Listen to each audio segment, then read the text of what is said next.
Hello दोस्तों, जैसे कि आप लोग देख रहे हैं तो मैं बस्तर के बारे में कुछ बताता हूँ और कुछ बताने का प्रयास और आपको दिखाने का प्रयास कर रहा हूँ। मैं आज आपको इंद्रावती नदी की सहायक नदी नारंगी नदी के बारे में कुछ मेरा व्यक्त किया हूँ। देख लेना आप लोग भी इसके बारे में जान लीजिएगा। और जब हमारी छोटी नदियाँ जो है हमको सहायक करके एक इंद्रावती नदी टाइप से जो चित्रकूट वाटरफॉल को मनोरम दृश्य तरह से आपको दिखता है, तो बस्तर में सुंदरता को निखारने के लिए जो प्रयास किया गया है, तो उसके लिए बस्तर के लिए एक छोटी नदियों को संजोए रखना है। तभी हमारा जो इंद्रावती नदी और काफ़ी सारे चीज़ें हैं जो यहाँ पर हमारे बस्तर में धरना प्रदर्शन है, कई प्रकार की चीज़ें की जाती है कि ये नदी का बचाव है। ठीक है, तो आपका सोच क्या है इस पर, आप लोग भी अपनी प्रतिक्रिया दीजिए और जानिए कि यह नदियों का जो है प्रदूषण और इसका बचाव हम किस टाइप से करें। तो चलिए आगे का वीडियो मेरा देखिए और जानिए बस्तर के बारे में। हेलो दोस्तों, जय जोहार। और आप सभी जानते हो, ठीक है, तो मैं आपको कोंडागांव जिला के जो नारंगी नदी है उसके बारे में कुछ जानकारी देना चाहूँगा। तो हमारा जो कोंडागांव जिला है इसमें 5 ब्लॉक, बड़े राजपुर ब्लॉक, केसकाल ब्लॉक, माकड़ी ब्लॉक, खरसगांव ब्लॉक और कोंडागांव ब्लॉक, ये सारे ब्लॉक आते हैं। तो 5 ब्लॉक है, जिस ब्लॉक के एक ब्लॉक से हमारा माकड़ी ब्लॉक से जो है ये नारंगी नदी बहती है। तो ये माकड़ी ब्लॉक से होते हुए हमारे कोंडागांव ब्लॉक से गुजरते हुए सीधा हमारे बस्तर जिला में प्रवेश करती है और ये इंद्रावती नदी की सहायक नदी के रूप में जानी जाती है। तो यह हमारे कोंडागांव जिला का जो है जीवन रेखा नदी के नाम से जानी जाती है, जीवन रेखा के नाम से जानी जाती है कोंडागांव की। तो पानी यहाँ से सिंचाई करने और कई सारी चीज़ों के लिए जो यहाँ पर वाटर हमारे कोंडागांव जिला के वासियों को उपलब्ध कराई जाती है या उपलब्ध होती है। तो यहाँ कोंडागांव में जो बाढ़ के सीजन पे तटबंध परियोजनाएं भी बनाई गई है, क्योंकि आसपास के जो लोग हैं उनका घर या आवास है वो पानी से ना ढहे, ऐसा क्षेत्र देख के उनके लिए तटबंध परियोजना भी बनाई गई है।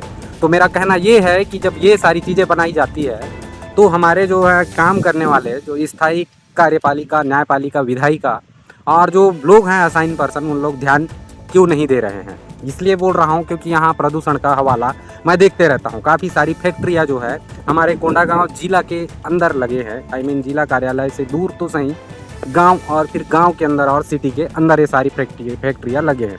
तो फैक्ट्रियाँ लगने का ही बात नहीं है, यहाँ तक जाओ तो आप देखोगे कि NH30 रोड से जब आप गुजरते हो तो गुजरते समय आपको दिखेगा वो सारा कचरा जो हमारे कोंडागांव के जिला के शहर वासियों से निकलता है, वो किसी नदी के किनारे ला के वो सारी कचरा और सारी प्रकार की वेस्ट चीज़ों को वहाँ पे डंप किया जाता है। तो डंप करना ही नहीं, आप देखेंगे वहाँ पे जाके तो उसको जला दिया जाता है। और जो दिन भर आपको आवागमन करने वाले लोगों को उस क्षेत्र से जब गुजरते हैं तो नाक बंद करके वहाँ से आगे जाना होता है।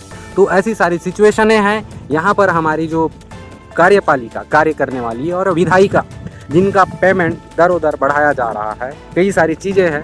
ठीक है, मैं सारे लोगों को नहीं बोलूँगा क्योंकि ये सारी जिम्मेदारी आपकी भी है और हमारी भी है। तो इन सारे चीज़ों को संरक्षण संवर्धन का जो जिम्मेदारी है आपका भी होगा, मेरा भी होगा। और कई सारी लोगों को ये सारी चीज़ पता नहीं होती है क्योंकि लोग जानते नहीं हैं और उस क्षेत्र का विकास के लिए लोग तत्पर रहते नहीं हैं, क्योंकि आज की दुनिया में सब अपना सोचते हैं। तो दोस्तों, आप अपने लिए सोचिए ज़रूर, अपना आर्थिक रूप से, सामाजिक रूप से और हर तरीके से आप एक सपोर्ट सिस्टम और एक सतर्क और फिर एक प्रभुत्व संपन्न वाला और आत्मनिर्भर नागरिक बने।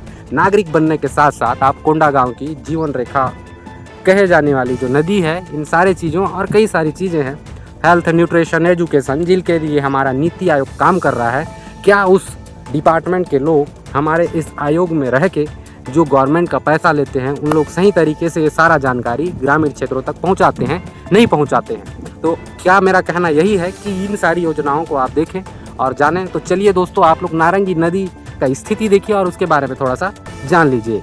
तो धन्यवाद, आगे का वीडियो देखिए और जानिए। तो आप अपना ओपिनियन कमेंट के माध्यम से ज़रूर दीजिएगा। हेलो दोस्तों, जय जोहार। जब अपना दिमाग थोड़ा सा खाली होता है तो मैं सोचता हूँ कि आप लोगों को जानकारी बता दूँ। तो हमारे जो है कोंडागांव जिला की जीवन रेखा के नाम से जाने वाली यह नारंगी नदी जो है हमारे कोंडागांव से होकर बहती है। ये जाके जगदलपुर के आसपास, लोहंडीगुड़ आसपास कहीं इंद्रावती नदी का एक सहायक नदी के रूप में काम करती है। ठीक है, तो इस नदी के बारे में आपको बताऊं तो हमारे जो कोंडागांव डिस्ट्रिक्ट में है, कोंडागांव डिस्ट्रिक्ट से लगभग हम लोग जगदलपुर रोड में, कोंडागांव जिला से जब जगदलपुर रोड में जाते हैं तो वीडियो के माध्यम से आप लोग देख ही रहे हो, इस वीडियो में ये दिख रहा है कि यहाँ जल प्रदूषण तो हो रहा है। जो जल प्रदूषण अधिनियम 1974 और कई प्रकार के प्रदूषण नियम को बनाने के लिए और इसको जो है रोकथाम के लिए कई सारे नियम और कई सारे एक्ट बनाए गए हैं। वो सारे नियम, एक्ट, अथक प्रयास है ऐसे माना जाता है। कई सारे संरक्षण संवर्धन के लिए एक्ट और लॉ बनाए गए हैं। ठीक है, तो उसके अकॉर्डिंग जो है हमारा देश लोकतंत्रात्मक, गणतंत्रात्मक और प्रभुता संपन्न वाला यहाँ हमारा देश भारत देश, जानते हुए कृषि प्रधान देश है।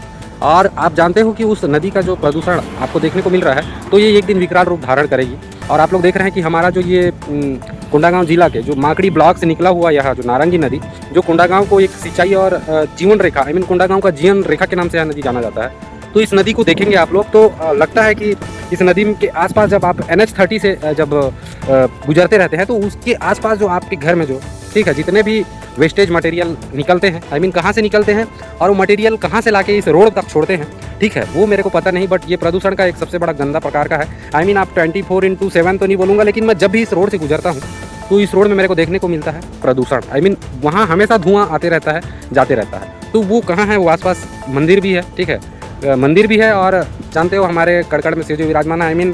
शिव जी का जो क्षेत्र है वो आसपास और काफ़ी सारी चीज़ें हैं। तो मेरे को लगता है कि वो प्रदूषण के लिए जिम्मेदार हम भी हैं और आप भी हैं। लेकिन इसमें जो हेल्थ, न्यूट्रिशन, एजुकेशन और हमारे लोकतंत्र में कई सारे स्तंभ बनाए गए हैं, कार्यपालिका, कार्यपालिका, न्यायपालिका, विधायिका और फिर खबर पालिका, जिसके माध्यम से आपको मैं जानकारी दे रहा हूँ। और आप लोग जानेंगे कि इसमें जो है हमारे कार्यपालिका, विधायिका और फिर न्यायपालिका, इसके अंतर्गत जो काम होता है, किसी को कोई अच्छा से अपना काम नहीं कर रहा है तो वो जवाबदेहिता होती है उनमें कि तुम उनको जवाब दो और उस चीज़ और उस सिचुएशन को सही तरीके से संभालो। तो ये प्रदूषण जो मेरे को देखने को मिल रहा है ये थोड़ा अचिंतनीय सोच है, ठीक है। तो आप इसको सोचने के लिए मजबूर होंगे। वीडियो बनाने का पर्पस यही है मेरा कि यहाँ पे जो प्रदूषण वाला जो क्षेत्र है नारंगी नदी, ठीक है, यहाँ पर नारंगी नदी जब बहती है तो तटबंध परियोजना और कई सारी परियोजनाओं का यहाँ पर काफ़ी लागत का जो है परियोजनाएं बन रही है। और ये जो नदी देख रहे हो जिसके कारण हमारा इंद्रावती नदी, ठीक है, अभी सूखे जा रही है और हमारा जो चित्रकोट जलप्रपात है वो भी सूखने के कगार पे है। तो हमारा चित्रकोट जो वाटरफॉल है वो विलुप्त होने के कगार पे है। तो आप जानेंगे कि यह जो चित्रकोट है की सहायक इंद्रावती नदी की सहायक नदी हमारा नारंगी नदी है और इसको बचाने के लिए आप ही अथक प्रयास करिए जिससे कि यह नदी बचे और हमारा यह जो सुंदर पर्यटन स्थल के रूप में हमारा चित्रकोट और कई सारी वाटरफॉल दिखते हैं। तो ये नदियों का एक संगम और फिर नदियों का बहाव के कारण आप लोग देखेंगे कि थोड़ा थोड़ा सीपेज से ही ये नदी जो है एक विकराल रूप धारण करता है। कई सारी नदी देखेंगे आप लोग तो वो नदी एक छोटा सा गड्ढा या छोटा सा नाला से होकर ही एक नदी का निर्माण करता है और वहाँ से जो है वाटर आपको देते देते सिंचाई और अन्य सारी चीज़ों के लिए देखने को मिलती है। तो दोस्तों आपका विचार क्या होगा ये बताइए, क्योंकि मैं जब इस नदी से और इस रास्ते से गुजरते रहता हूँ तो देखते रहता हूँ। तो ठीक है, बताइए आप अपना ओपिनियन, अपने ओपिनियन जरूर देंगे।